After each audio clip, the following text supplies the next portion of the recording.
El clima de orden público que vive Colombia por cuenta del grupo terrorista de las FARC ha puesto en alerta a las autoridades y generado pánico en la población civil. Un periodista extranjero secuestrado, convertido en prisionero de guerra. Desactivación de un vehículo cargado con explosivos. Desactivación de un maletín bomba. Ataque con explosivos a un exministro de gobierno y emboscadas a patrullas militares son los últimos hechos en el país sudamericano. El pasado 15 de mayo, un carro bomba con 150 barras de Indugel fue desactivado por las autoridades en el barrio Eduardo Santos, en el centro de Bogotá. El vehículo iba a ser detonado enfrente de la Dirección General de la Policía Metropolitana de la capital colombiana. 2 personas fueron capturadas como presuntos autores materiales del fallido atentado.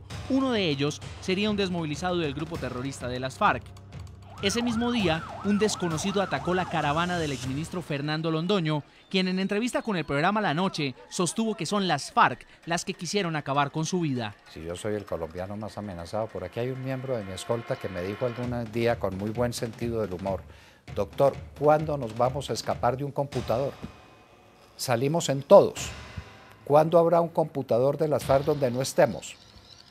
Para que me vengan a decir, al cabo de 10 años de amenazas, de estar en vilo todos los días, esperando cuándo cumplen sus amenazas, que no fueron las FARC.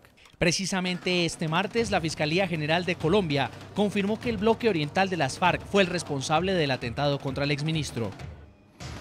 6 días después, un grupo de al menos 70 terroristas del Frente 59 de las FARC asesinaron a 12 militares en el departamento de La Guajira, en la frontera con Venezuela.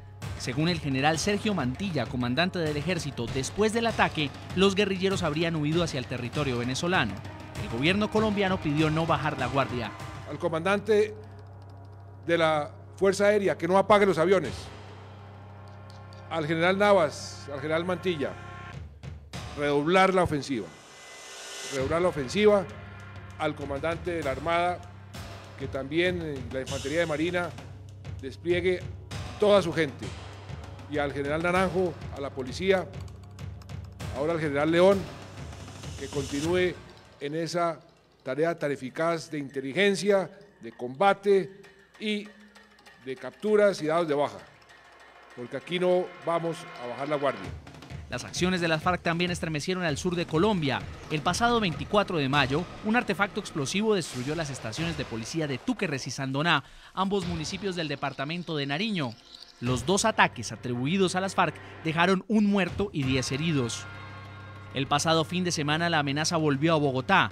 La policía antiexplosivos desactivó 8.6 kilos de pentonita contenidos en un maletín que fue decomisado a un desmovilizado del Frente 21 de las FARC cuando circulaba por el sur de la capital colombiana. Aunque no se sabe cuál era el objetivo del maletín, la rápida acción de la policía evitó un atentado. Este es el clima de orden público que vive Colombia a pocas horas de la liberación del periodista francés Roméo Langlois. En París, Francia, columnista Eduardo Mackenzie, este es el panorama que está viviendo este país suramericano.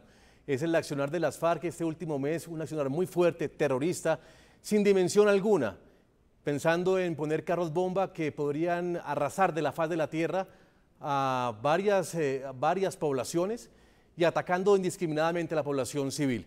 Yo le pregunto si cuando las FARC piden un emisario francés, un emisario del gobierno francés, del presidente François Hollande, para que esté presente en esa liberación del periodista Roméo Langlois, están ganando territorio internacional nuevamente para que se ponga a las FARC en la boca de Europa.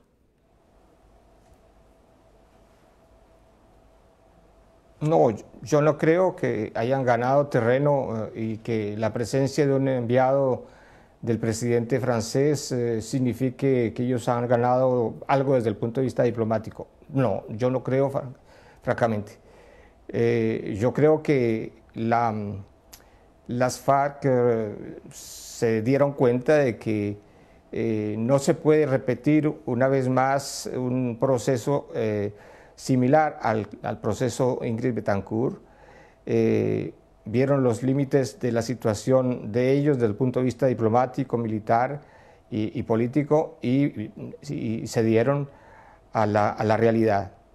Yo lo que quisiera decir es que en este momento, cuando la Fiscalía acaba de confirmar lo que todos decíamos desde el comienzo, en primer lugar, por lo que dijo la víctima del atentado del 15 de mayo, el doctor Londoño, en el sentido de que son las FARC quienes organizaron eso.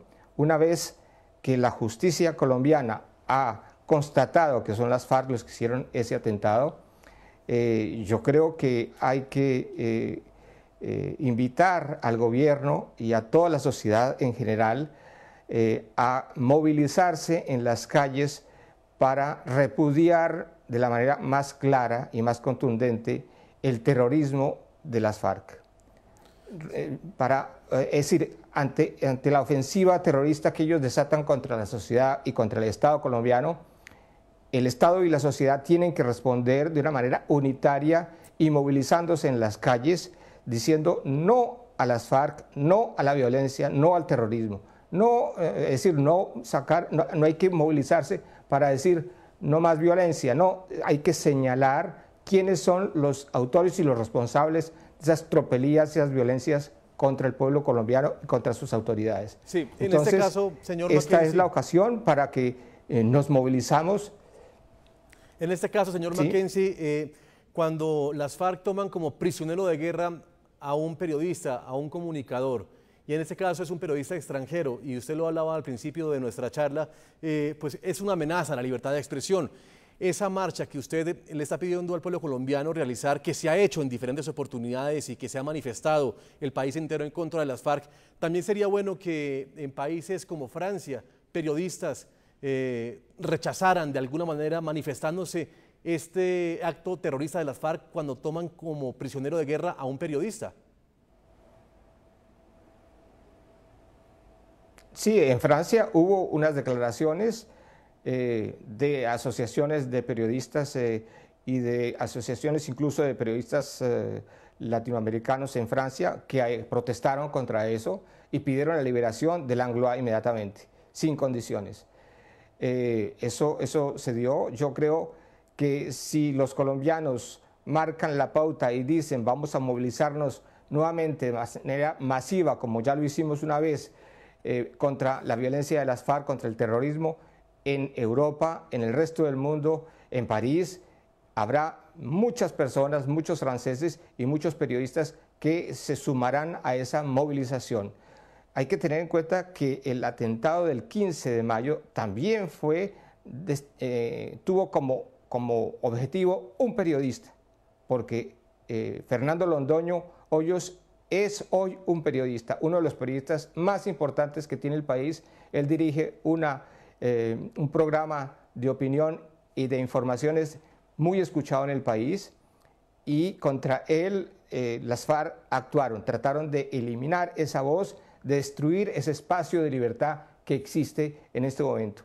Entonces, a lo del Langlois se suma el ataque contra Fernando Londoño. Son dos periodistas que tienen la misma legitimidad y que no podían ser atacados. Entonces, ahí se ve cómo las FARC no solamente atacan blancos militares y policiales, sino que atacan el centro de la democracia, porque un país donde los periodistas no se pueden expresar, donde los periodistas viven bajo una amenaza permanente, la libertad se ha perdido de cierta manera. Sí. La libertad de la expresión, la libertad de prensa hace parte del corazón, de la parte más íntima de la democracia representativa. Entonces hay una amenaza, todos tenemos que movilizarnos contra esa amenaza y tenemos que hacerlo abiertamente en las calles, sobre todo en grandes movilizaciones. Sí, volvemos a Colombia, al departamento de Caquetá. Gobernador Álvaro Ávila, le pregunto cuál es la influencia que tiene el Frente 15 de las FARC con el narcotráfico. Pues hombre, siempre se ha dicho que el grupo guerrillero FARC, una de sus principales fuentes de ingreso, además de algunas actividades ilícitas, pues es el narcotráfico. El departamento del Caquetá ha avanzado bastante en el cambio de esos cultivos ilícitos por cultivos de pan coger y por cultivos lícitos. Sin embargo, sabemos que en algunas zonas del departamento persisten este tipo de cultivos y que pues de una u otra forma son patrocinados por este grupo al margen de la ley. Sin embargo, por eso el llamado del gobierno departamental, al gobierno nacional, ha sido a que haya mayor presencia del Estado, no solo con ejército, no solo con fuerza militar armada, sino con proyectos que logren desplazar todo este tema de cultivos ilícitos, que logre dejar de lado el narcotráfico. ¿Por qué insisto en ello? Porque es que si la población caqueteña, hablando sobre todo de las personas, de los campesinos que están en lugares más aislados de Florencia, de las 16 cabeceras municipales, no encuentran otra opción, pues se dedican al narcotráfico. Con esto no estoy diciendo que debemos patrocinarlo, no. Sencillamente que uno también se debe poner en los zapatos de aquellos campesinos que no encuentran una opción sino eso, y pues que además de esa situación, la guerrilla los persuade o los presiona para que cultiven este tipo de droga. Entonces, pues sabemos que es una de las cosas que más